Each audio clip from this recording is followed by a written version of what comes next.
you want to cut metal like a butter, you use small plasma cutter, you will be like cutting it all the time. But now we have this HBC 65. That's a 65 amperes plasma cutter.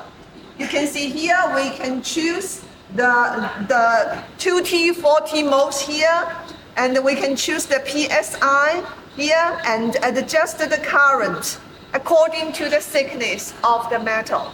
So with this plasma cutter, you can cut up to 30 millimeters metals, okay? Now let's start to cut.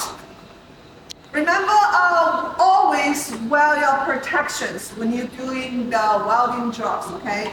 So if you want to weld, you want to cut, follow me. Click my account and follow me, okay? Now let's start to cut. Use our high frequency cutting torch to cut the metals. Let's see how easy we can cut.